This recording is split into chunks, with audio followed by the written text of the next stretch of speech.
Hi, everybody. I wanted to give you a little more information on exercise 3, which is due on Monday. You'll remember that in exercise 2, I had you create a linear story or a linear nonfiction and then break it up into small parts.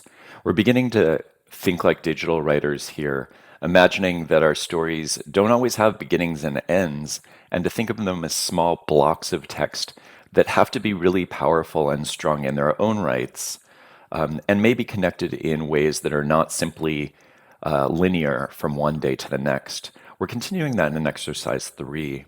The goal here will be to write 3 short lexia. Lexia just means a text block, and we'll be talking about lexia in class a lot because you can't always talk about paragraphs or chapters or other units, some of which you may not see on a page, or you may have 5 lexia on the same web page, but in different places that are not really connected. So we'll talk about Lexia. 150 to 200 words per Lexia. So I'm looking at 500 to 600 words total.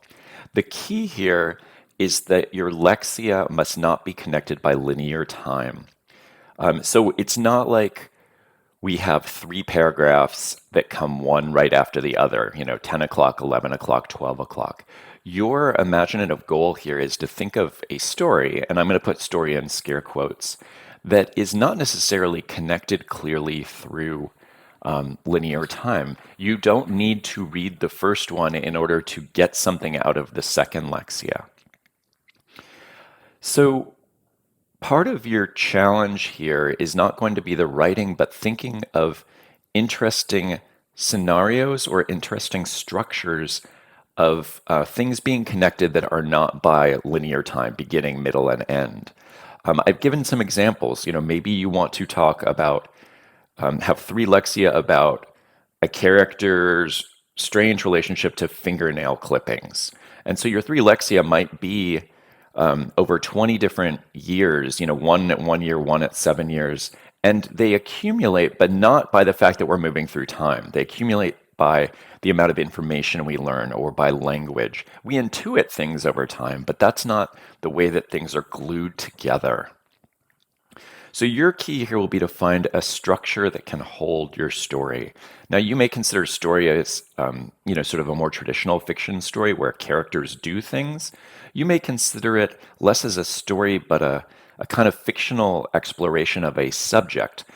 For example, fingernail clippings that you think about in different ways. One lexia is about somebody cutting their fingernails. One is about somebody in a different time and place looking at fingernails. One is about your imaginary fiction fingernail clipping collection, and that we live in a slightly different world than we do right now, in which fingernail clippings are prized possessions, the way that locks of hair might be. You might write 3 lexia of very normal breakfast scenes that are regular people who are going to the RNC. You might create something based on just a word. I've been thinking about this term T4. T4 can refer to a vertebrae in your back. It can refer to a particular address in Berlin that has a relationship to World War II. It could refer to Terminators. And so your 3 lexia might have one part of each. The interestingness of the structure you create will determine partly the writing. So you're going to free write 3 lexia. That's part 1. Your job is not to tell me how they're connected, but for the writing inside them to allow me to sort out the connections. It's not a mystery, but I'm figuring it out by your use of precise, concrete images. So that's what you're doing in part 2, is you're doing some editing and some refining here. Now, you've read 2 articles this week that are really about concrete image description, the 5 senses, and why that's important. And that's what you're going to be focusing on in your editing. I want you to really build the muscle of, oh, this is abstract. This doesn't allow me to visualize or smell. And this is concrete. This allows me to touch this. This allows me to hear that sound. This allows me to see this memory. So a memory can be just as filled with precise images and description as a description of what's outside your house right now. So focus in your editing on precise, concrete things. And that's going to start creating patterns between your lexia. I'm going to start piecing together things through the details that you are giving me. Okay. Show me, don't tell me. Now, there's a place for telling in fiction. We'll talk about that. But whenever you're looking at your own writing for this exercise, I want you to say, are you showing me this? And showing means all five senses, not just visually. Um, is this an instantiation of a class rather than a class declaration for coders? Now, lastly, in the third optional digital brainstorming section, I just want you to think and probably sketch out. In Twine, we'll be sketching some things. Sketch out how these three lexia could open up into a digital piece.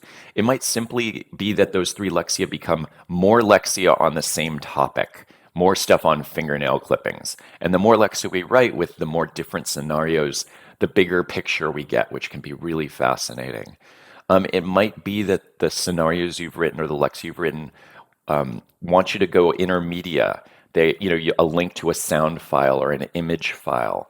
It might be that you create a branching structure in some of them. So you might want to consider allowing your user to start by choosing one of your three lexia, and then that takes you to other lexia. So just start thinking about how the digital might help you build out this piece the same way that we started to think about how the Oliver de la Paz poem could be built out digitally. All right, that is exercise 3. I look forward to seeing them.